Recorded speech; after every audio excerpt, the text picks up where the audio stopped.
Assalamualaikum warahmatullahi wabarakatuh. I am Rahmadania and my partner Ranita Kilana. We are from group 3 and in this video we will explain about data analysis. And for the first material will be explained by me. What is data analysis? Data analysis is a process of collecting, modeling, and analyzing data with the goal of discovering useful information, informing conclusions, and supporting decisions making. Jadi, analisis data adalah proses pengumpulan, pemodelan, dan analisis data dengan tujuan menemukan informasi yang berguna, menginformasikan kesimpulan, dan mendukung pengambilan keputusan. Purpose of data analysis. The purpose of data analysis is to understand the data and gain useful information so that the derived knowledge can help in decision making. Atau, tujuan analisis data adalah untuk memahami data dan memperoleh informasi yang berguna sehingga pengetahuan yang diperoleh dapat membantu dalam pengambilan keputusan. Process of data analysis. The first one is identify. The identification is the stage in which you will establish the question that need to get answered. Atau, identify adalah tahap di mana peneliti harus menetapkan pertanyaan yang perlu dijawab oleh peneliti itu sendiri. Misalnya dengan pertanyaan, media pembelajaran apakah yang akan membuat siswa semangat belajar? Nah, setelah pertanyaan tersebut diuraikan, peneliti akan masuk ke langkah selanjutnya yaitu tahap collect. Collect, define which sources of information you will use and how you will use them. Jadi di sini tahap di mana peneliti mulai mengumpulkan data yang dibutuhkan. Tahap ini, peneliti menentukan sumber informasi mana yang akan digunakan dan bagaimana peneliti akan menggunakannya. Pengumpulan data dapat dilakukan dengan cara survei atau wawancara ataupun dengan kuesioner dan lainnya. Dalam pengumpulan data tersebut dapat bergantung pada penelitian jenis apa yang dipakai oleh peneliti. Dan yang ketiga adalah clean the data that not useful, atau tidak semua data yang telah dikumpulkan akan berguna, dan peneliti harus memperhatikan data yang salah sehingga peneliti harus menghapusnya agar hasil penelitian mendapatkan hasil yang sempurna. Next, analyze. Start analyzing and manipulating your data to extract relevant conclusion. Pada tahap ini, peneliti akan mendapatkan variasi ataupun pola dari hasil penelitian yang dapat membantu menjawab pertanyaan yang telah dipikirkan di tahap identify. Next, interpret.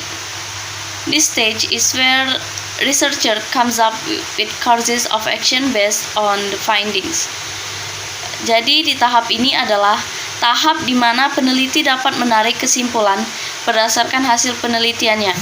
Misalnya, di sini peneliti akan mendapatkan kesimpulan dari pertanyaan yang telah ditanyakan pada tahap identify, atau dapat mendapatkan kesimpulan jika siswa akan lebih suka atau semangat dalam belajar dengan menggunakan media belajar, video, gambar, ataupun gerakan. I think enough for my presentation. The next material will be explained by Ranita Kilana. For Ranita, time is yours. Assalamualaikum warahmatullahi wabarakatuh. My name is Ranita Kilana. So now I would like to continue the material. It's about types of data. The first is nominal data. Nominal data, commonly called nominal scale data, is data obtained by categorization or classifications. Jadi data nominal atau biasa disebut dengan data skala nominal adalah data yang diperoleh dengan cara kategorisasi atau suatu klasifikasi. And then the second is ordinal data. Ordinal scale data is data obtained by means of categorization or classification, but there is a relationship between this data.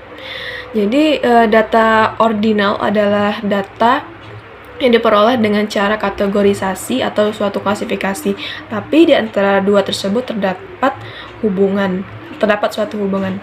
And third is data interval.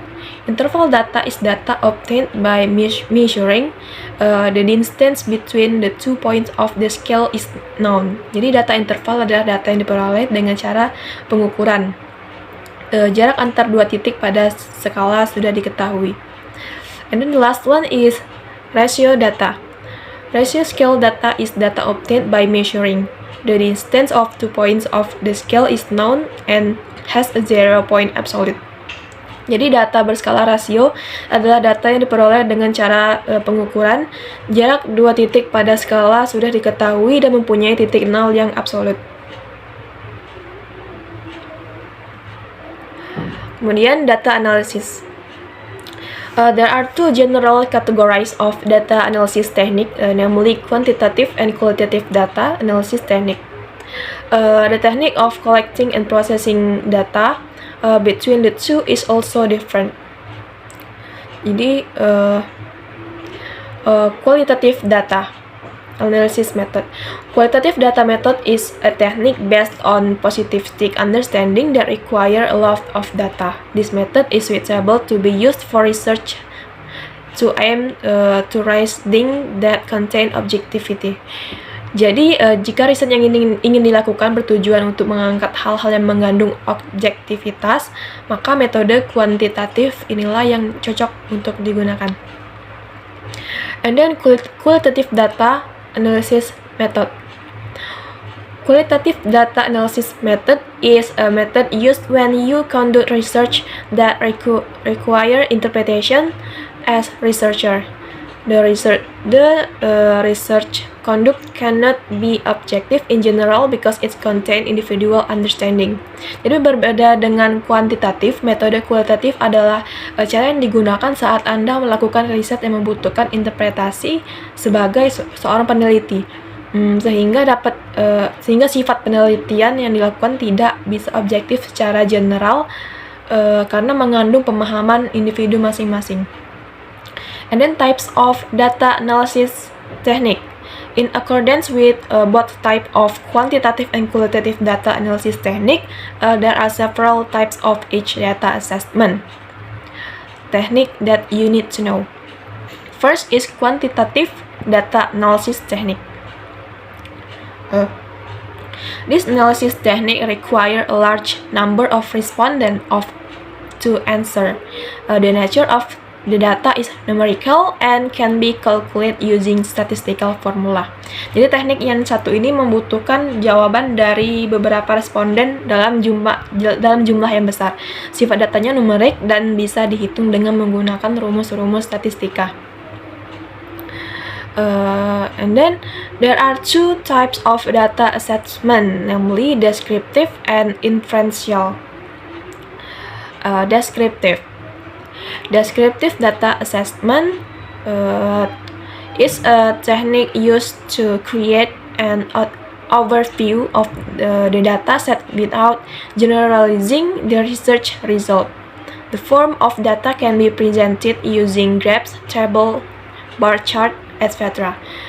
Teknik pengkajian data deskriptif adalah sebuah teknik yang bisa atau dapat kamu lakukan untuk membuat gambaran dari kumpulan data tanpa melakukan suatu hasil riset. Jadi biasanya berbentuk grafik, tabel, diagram batang dan semacamnya.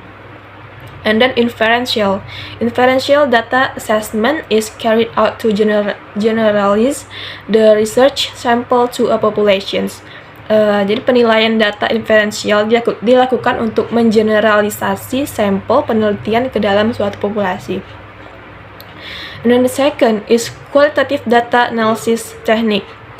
Qualitative data analysis is an analysis of data derived from data collected from the data collection process, namely record and notes, literature review, interviews, and participations.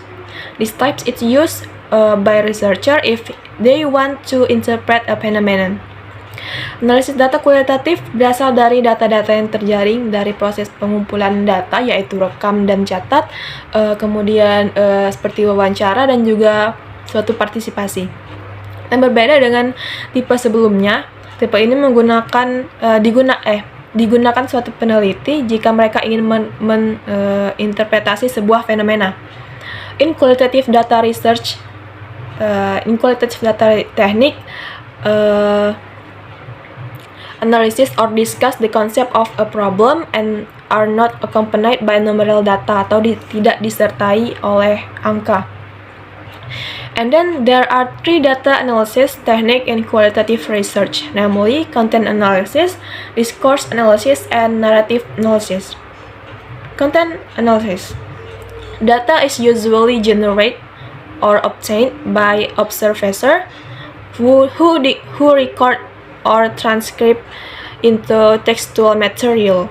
It can be in the form of image or sound suitable for analysis. Jadi data biasanya didapatkan oleh pengamat yang merekam atau juga bisa berupa gambar atau suara yang sesuai untuk dianalisis. And then discourse analysis aims to analyze the discourses or communication between people in a certain social context. Fields carried out in discourse analysis are the form of speech, writing, language, conversation, etc. Jadi ini bertujuan untuk menganalisis wacana atau suatu komunikasi antar orang dalam suatu konteks sosial. Bidang yang dikaji di sini berupa pidato, tulisan, bahasa, percakapan, baik verbal maupun non-verbal dan juga sebagainya.